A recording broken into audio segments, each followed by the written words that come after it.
So, okay, in psychedelic research, I think sometimes we are very, very obsessed with making sure people actually take this stuff seriously. You know, this is important.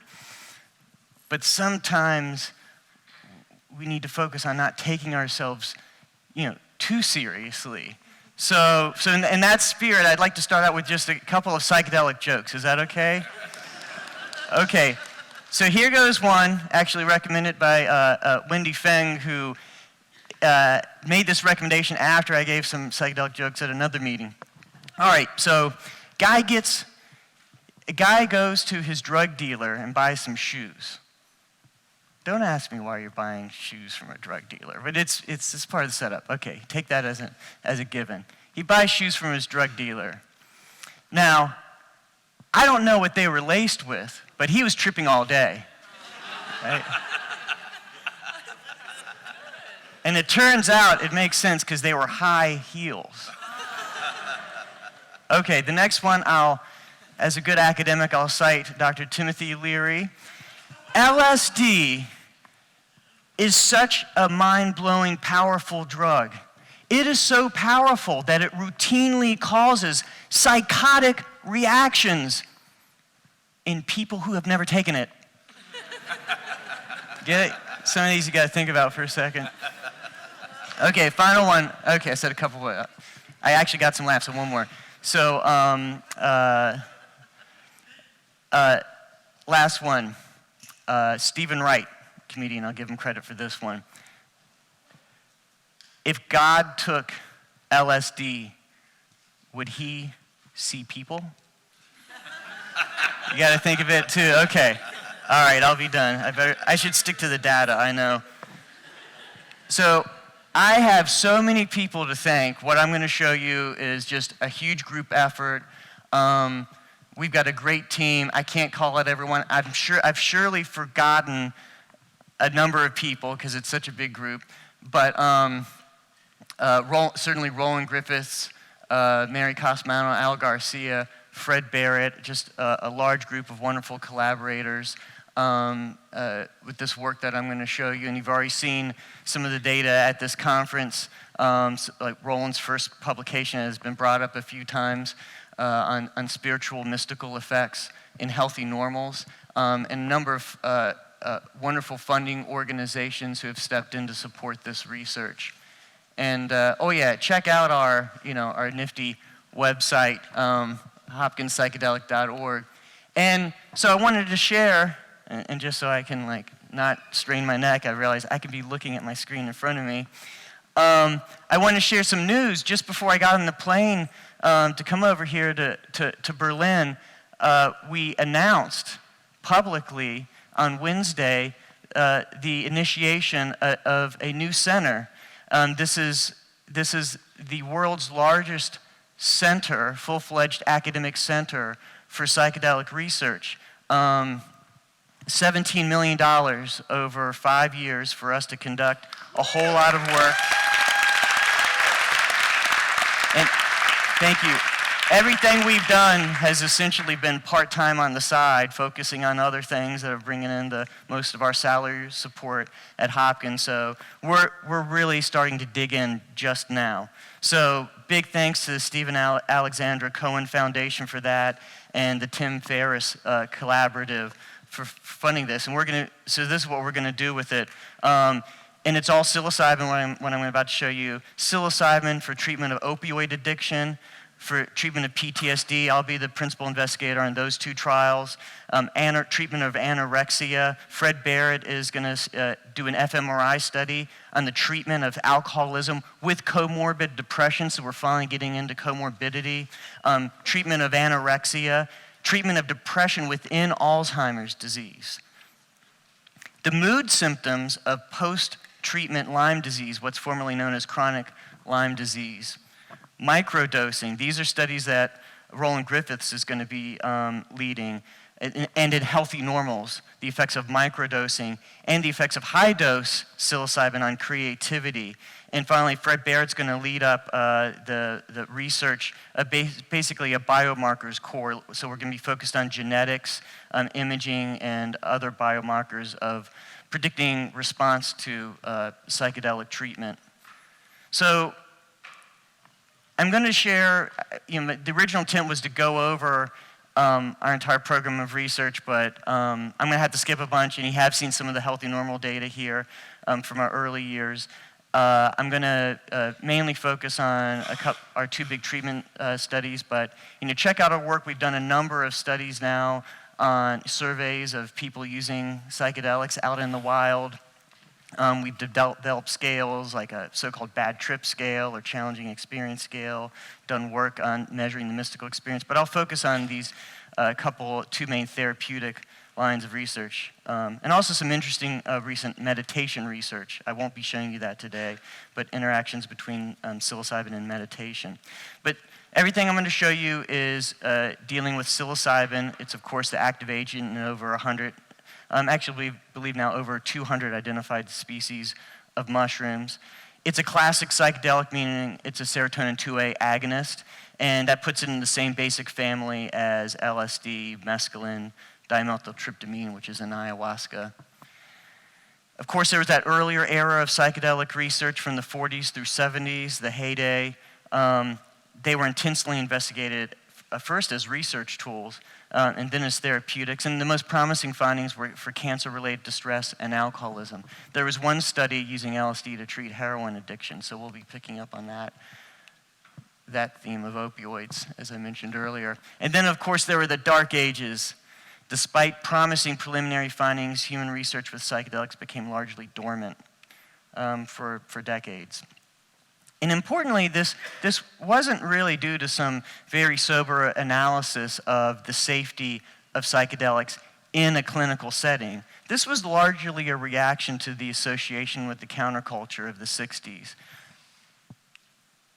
And some of the casualties that were definitely real, from unstructured use. And there are dangers, and so we've tried to be, the experts on the good, the bad, and the ugly. We want to send that consistent message that there are risks. So these are the known major risks. So these drugs can cause harm in people with disorders like schizophrenia or other psychotic disorders, or a reasonable predisposition for those disorders. Anyone, any healthy person, can have fear, panic, confusion, the so-called bad trip, that can potentially lead to dangerous behavior.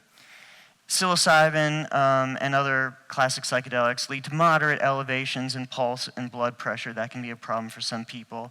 And as we've published, psilocybin in particular systematically causes headaches in about the day following its use. Nothing we think would keep it out of clinical use, but nonetheless, that's a risk.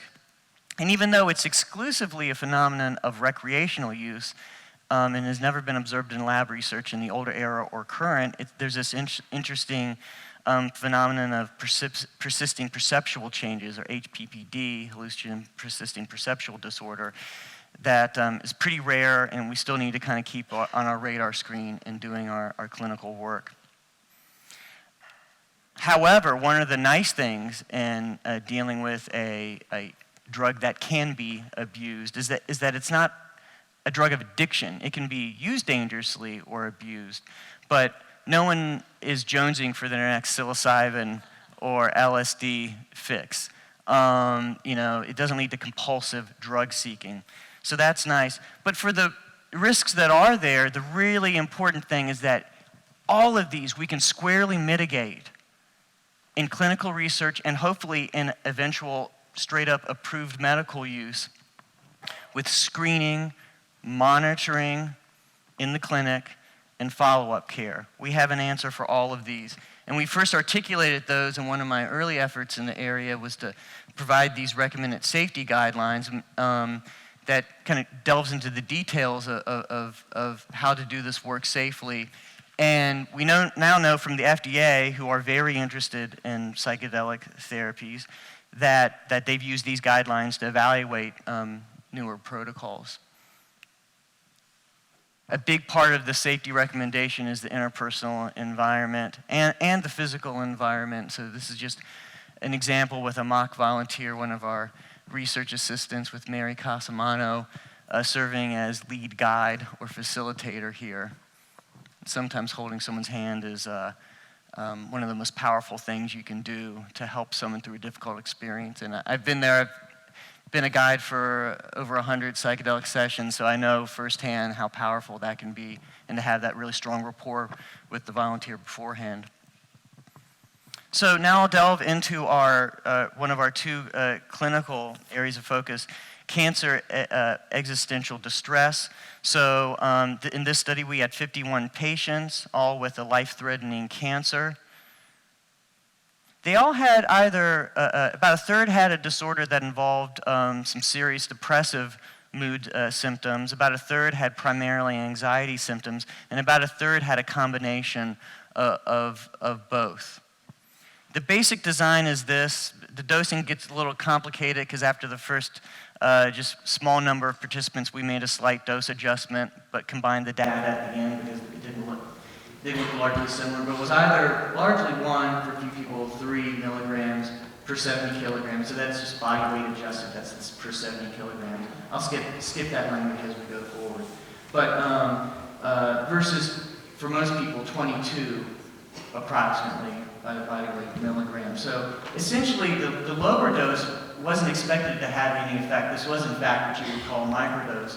But here, the point was to serve as a control for expectation. It was a so-called active placebo. And we were expecting, we wanted to be able to truthfully tell people that each session was going to be, they would get psilocybin, and we just really kept them on their toes in terms of whether they would both be high or one high, one low. A real quick question, if you, like, just a clarifying question, otherwise you gotta wait till the end. Sorry. Can you give a reference for, let's say, dry or from psilocybin, from psilocybin to the active mushroom, to have a reference of how much dry versus... Okay, yeah, this was about, highest dose has been the equivalent of about 5 dry grams of cubensis. This dose would be about 4 dry grams of cubensis. Thank you. So they screened, we randomized them. Everyone had the low dose, the trivial dose, and the high dose, but we then randomized them into the order. You'd have high dose first and low dose later, or vice versa. So they had that. I haven't gotten the hang of this pointer yet. Do you see my pointer? Oh, well, I'll use the classic PowerPoint. Okay, the high dose on top first. And then, or low dose, and then 5 weeks later, we had our clinical assessment. And then they went into having the opposite condition. And then 5 weeks after that, we assessed. And then we had a 6-month follow-up. Those are the major time points. Okay, no, like the other studies in the modern era, no serious adverse events related to the administration of the drug. There are some adverse effects, but no serious adverse effects. So here I'm showing you one of our measures for each of the major categories, the Hamilton Depression Inventory and the Hamilton Anxiety Inventory. And to orient you towards, I was using the wrong button before, that's why I couldn't see the pointer. So this is at baseline or screening. You'll have to trust me that this is a clinically severe level of depression, and then on the right, anxiety at this first time point.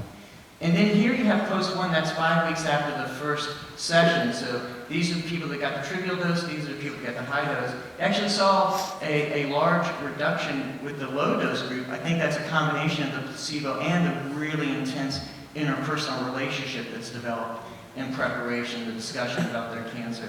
But nonetheless, substantially and significantly stronger decreases into really a non-clinical range with the high dose section.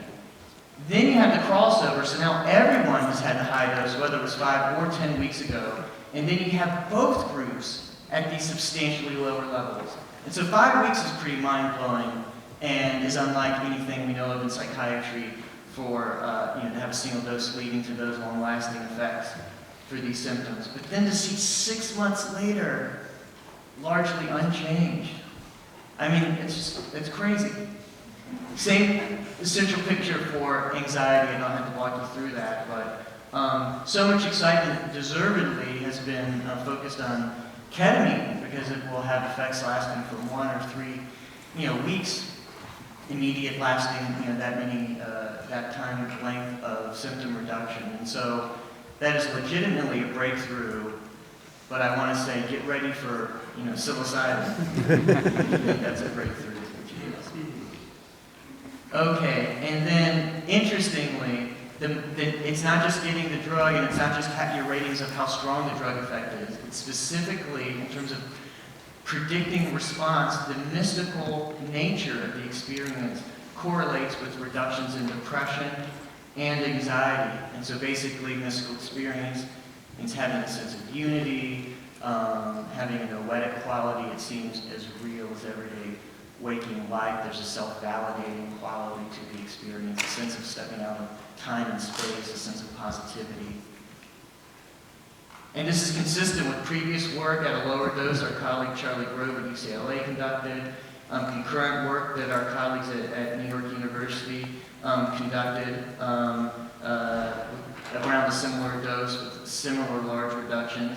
And also, in terms of published work with depression patients, the work that our colleagues at Imperial College have published.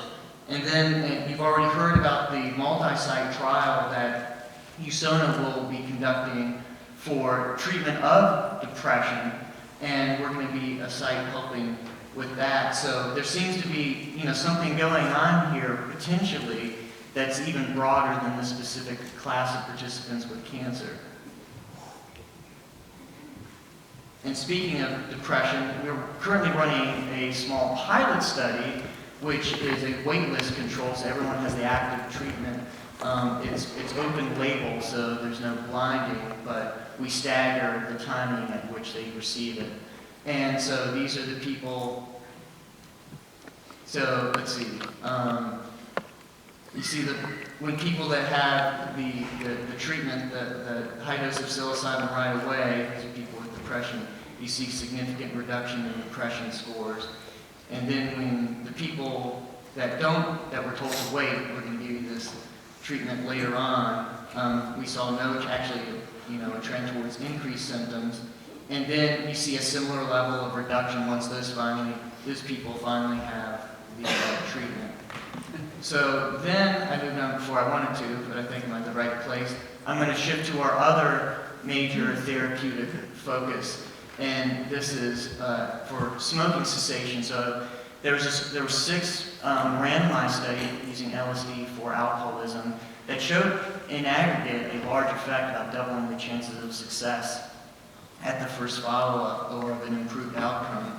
Then the one study I mentioned, promising results for heroin addiction. So the history suggests there might be this, and plenty of anecdotes. You throw in every addictive drug you can name, there are anecdotes of people saying they got better because of an experience with a psychedelic. It seems there's this cross-drug addiction efficacy, perhaps. So we delved into smoking cessation. That's something I had previous experience with, just studying smoking in general. It's easily quantifiable. We didn't have much money to begin with, so it was an initial just stab into the dark to see if it was safe and potentially efficacious.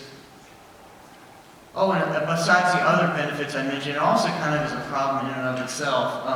When you compare the number of people who die from all of the drugs, it swamps everything. I mean, all the illicit drugs combined barely show up on a graph visibly compared to alcohol. 2 to 3 million people worldwide. And the cool thing for me, at least in the United States, about 2/3 of folks actually want to quit. And those are the folks I'm interested in helping, giving them the tools to empower themselves. So we're thankful that the initial results got some publicity in the media, some attention for this area. But I have to say, we consistently say, this research is not encouraging. It's like, don't do this at home. This shouldn't encourage just any old use. But really, Don't do this. That's a lot of mushrooms. Holy cow. And if someone were to take it, they might want to have some other food on their plate. I mean, that's a lot of mushrooms in the gut right at once, hitting you. Bam. Made the point of these 15 people, the demographics, important things, smoking on average for 30 plus years and smoked about a pack a day. These were the real deal smokers. These weren't lightweights. It was a 15-week protocol. We combine it with cognitive behavioral therapy, keeping a smoking diary, having a target quit date ahead of time. 3 psilocybin sessions, went from a moderate then to a high dose. The first psilocybin session happened on their target quit date, the date when they had planned a few weeks ahead of time that they were going to quit smoking. No serious adverse events attributed to the drug. This is one of our multiple biological markers. I say we trust but verify. Whether they've been recently smoking. This is exhaled carbon monoxide. This is before the psilocybin session, and this is after the psilocybin session.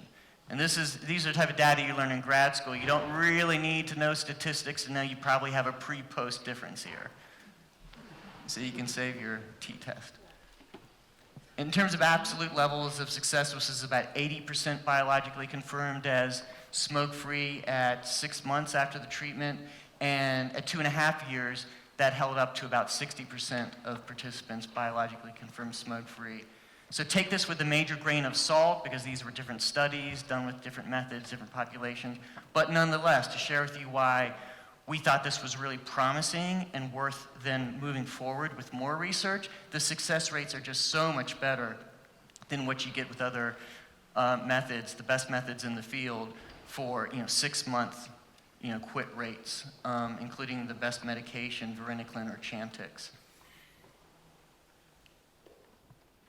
So like in our other research, there's this consistent theme in terms of betterment of well people and treatment of depression and anxiety and cancer.